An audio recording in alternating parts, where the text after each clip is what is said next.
अस्सलाम वालेकुम। जहांदेव अब्बासी एक नए यूट्यूब प्रोग्राम के साथ हाजिर है। इस वीडियो में दो तीन अहम खबरें जिसके ऊपर बात करेंगे। एक तो आपको याद होगा गुज़िश्ता दिनों बाहर बैठे हुए एक पाकिस्तान तहरीक इंसाफ के साबिक रहनुमा शहजाद अकबर, जो एसिड रिकवरी यूनिट के चेयरमैन रहे पाकिस्तान तहरीक इंसाफ की दौरे हुकूमत में, उनकी तरफ से एक ट्वीट किया गया और उसमें जजिस के चैम्बरों में बगिंग आलात, सुप्रीम कोर्ट के जो जज है एक, उनके हवाले से ये एक शुरली छोड़ी गई।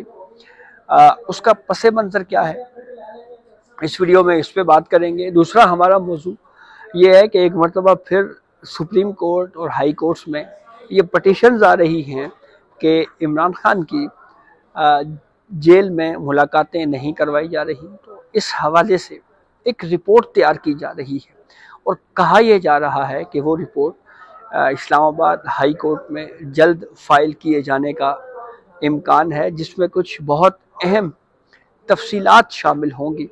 कुछ डिटेल्स, कुछ डाटा और फैक्ट्स जो हैं वो हाई कोर्ट के सामने रखे जाएंगे।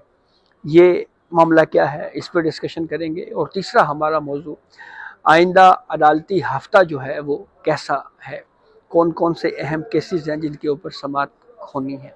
तो तफसीलात में जाने से पहले चैनल को सब्सक्राइब करने के हवाले से रिक्वेस्ट ज़रूर है, ताकि जो नई वीडियो है वो आपको बर वक्त मिल सके, अपडेट आपको आती रहे। सबसे पहले सुप्रीम कोर्ट में जो आइंदा अदालती हफ्ते में पे डिस्कशन करते हैं। एक तो फौजी अदालतों में सिविलियन के ट्रायल के हवाले से जो फील्ड कोर्ट मार्शल की प्रोसीडिंग 9 मई के वाक़यात में जो केस काफ़ी अरसे से सुप्रीम कोर्ट का आईनी बेंच इस मामले पर समाअत कर रहा है। 28 अप्रैल को इस केस के ऊपर समाअत होनी है। अटॉर्नी जनरल ने इस केस में आर्ग्यू करना है कि ये केस कंक्लूड होने के बहुत करीब है। चांसेस तो इसमें बहरहाल काफ़ी हैं कि ये केस आइंदा अदालती हफ्ते में कंक्लूड हो जाएगा। इस केस को लेकर हमने वैसे तुक्के काफ़ी मारे हैं कि ये फ़लाँ वक्त में कंक्लूड होगा, फ़लाँ वक्त में होगा, लेकिन एक बहुत तवील वक्त तक ये केस सुप्रीम कोर्ट में पेंडिंग रहा। इसके ऊपर अदलिया पे भी तनकीद हुई, जो रिस्पोंडेंट्स के वकला हैं उनके ऊपर भी तनकीद हुई, और थोड़ी बहुत तनकीद जो है वो फिर हुकूमती साइड के वकला के ऊपर भी की गई। तो लग यही रहा है कि अटॉर्नी जनरल, क्योंकि ये भी एक केस में ये बयान कर चुके हैं अटॉर्नी जनरल के वो नेक्स्ट वीक में पाकिस्तान में दस्तयाब नहीं होंगे। इंटरनेशनल कोर्ट ऑफ जस्टिस में इंगेजमेंट है अटॉर्नी जनरल की, उन्होंने वहाँ जाना है। तो क्या अटॉर्नी जनरल दस्तयाब होंगे, वो आर्ग्यू करेंगे, नहीं होंगे करेंगे, ये वो सारी चीज़ें जो हैं वो इस मामले से जुड़ी हुई हैं, इस अहम केस के कि ये फाइनल होता है या नहीं होता। दूसरा, जजेस ट्रांसफ़र केस में इस केस की 3 समातें हो चुकी हैं। तीनों समातों में महज नोटिस जारी हुए, जवाब आ गया। अब जवाब मांगा गया है पटिशनर से। तो इस पे अगली जो 29 अप्रैल को इस केस के ऊपर समाअत रखी गई है। तो ये उम्मीद की जा सकती है कि इस केस की जो प्रोसीडिंग है उसमें कम अज़ कम बाज़ाब्ता तौर के ऊपर आर्ग्यूमेंट्स जो हैं वो अब जवाब के बाद शुरू हो जाएंगे। 19 मई को इस्लामाबाद हाई कोर्ट समेत जो दीगर हाई कोर्ट्स हैं उनमें मुस्तकिल चीफ जस्टिस हाई कोर्ट्स की तैनाती के मामले पे जुडिशल कमीशन का इजलास भी बुलाया गया है। तो 19 मई से पहले या तो सुप्रीम कोर्ट ने इस केस को कंक्लूड करना है या फिर रीशेड्यूल होने का इम्कान इस्लामाबाद हाई कोर्ट में जजिस की हद तक, जो चीफ जस्टिस की अपॉइंटमेंट की हद तक जो मामला है वो हो सकता है। तो खासा अहम अदालती हफ्ता आइंदा का जो वो है। Chief justice of Pakistan Yahya Afridi भी सोमवार से जो है वो वापस आ रहे हैं। जस्टिस मंसूर अली शाह का जो एक हफ्ता है वो गुजर चुका, आज आखिरी वर्किंग डे है। जस्टिस मंसूर अली शाह कायम मकाम चीफ जस्टिस ऑफ पाकिस्तान के तौर के ऊपर उन्होंने जिम्मेदारियां अदा की। जो केसेस उनके सामने समाअत के लिए मुकर्रर थे वो उन्होंने केसेस सुने। अब आते हैं इमरान खान की अडयाला जेल में मुलाकातों के हवाले से। सुप्रीम कोर्ट में मिशाल यूसुफजई ने गुज़िस्ता रोज़ एक पटिशन फाइल की। इस्लामाबाद हाई कोर्ट में भी इमरान खान की बहनें, leader of the opposition Omar Ayub, मरकज़ी क़यादत जो है वो जाती रही। इस पे बहुत ज़्यादा मीडिया पे बात भी की जाती रही, तनकीद होती रही थी कि हमारी मुलाकातें नहीं करवाई जा रही।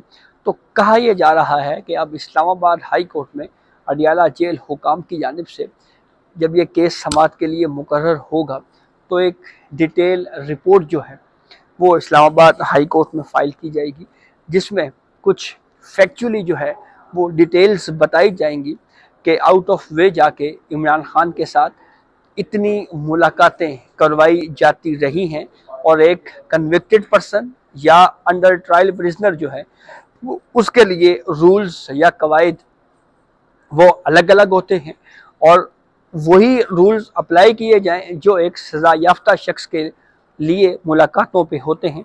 तो ये इस्तदा अगर इसको कोर्ट ने माना तो कानूनी माहिरीन तो ये राय देते हुए दिखाई दे रहे हैं कि ऐसी सूरत हाल में काफ़ी कॉम्प्लिकेशंस पाकिस्तान तहरीक इंसाफ के लिए, उनकी कानूनी टीम के लिए और उनकी जो क़यादत है PTI की उनके लिए हो सकती हैं, क्योंकि इतनी नरमी नहीं है रूल्स में एक सज़ा याफ्ता शख्स से मुलाकातों के लिए।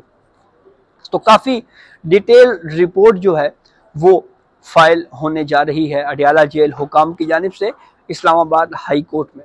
तो इस्लामाबाद हाई कोर्ट में जब ये केस टेकअप हुआ तो सुप्रीम कोर्ट में मुमकिन तौर के ऊपर ये पटिशन जो है वो बहरहाल फिक्स होती हुई हमें नज़र नहीं आ रही। 9 मई के हवाले से केसेस भी आइंदा अदालती हफ्ते में जो है वो समाअत के लिए मुकर्रर होंगे।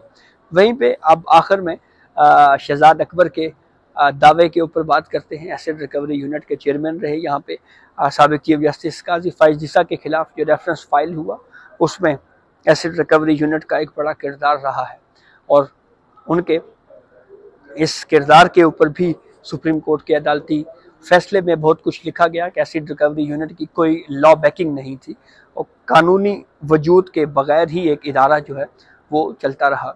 तो उन्होंने दावा किया जी कि सुप्रीम कोर्ट में एक जज हैं, उनके चैम्बर में जो है कोई बगिंग डिवाइस मिली हैं और इस तरह के दावे हुए।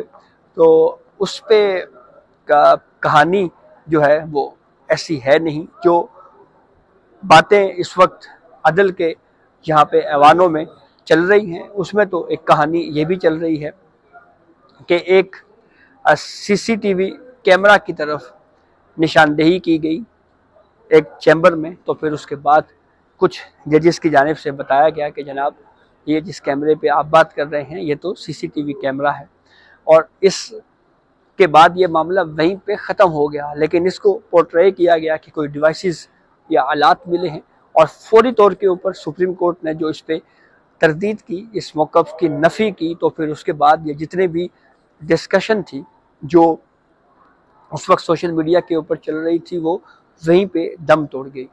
अब जो कायम मकाम चीफ जस्टिस है मंसूर अली शाह, उनकी इजाज़त के बगैर तो तरदीद जारी नहीं हो सकती, सुप्रीम कोर्ट नहीं कर सकता, ये बात बिल्कुल वाज़ेह है। तो उस तरदीद के बाद ये जो सारी बहस है, ये सारी डिबेट जो है वो उस फेक न्यूज़ की या कॉन्कॉक्टेड जो स्टोरी या कहानी गढ़ी गई उसकी सुप्रीम कोर्ट ने फौरी तौर के ऊपर तरदीद की और ये कहा कि ये जो जितनी भी बात कही जा रही है ये बेबुनियाद है, जो पब्लिक ट्रस्ट है उसको ख़राब करने के लिए और जुडिशरी को अंडरमाइन करने की जो है वो एक कोशिश या एक साजिश की गई। तो वो सारा तासुर जो है उस तरदीद के बाद जो है वो ज़ाइल हुआ।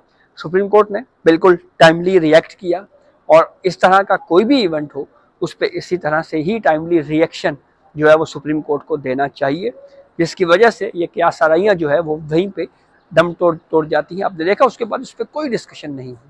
तो ये अब तक की अपडेट थी जिससे हमने आपको आगाह किया। बहुत शुक्रिया।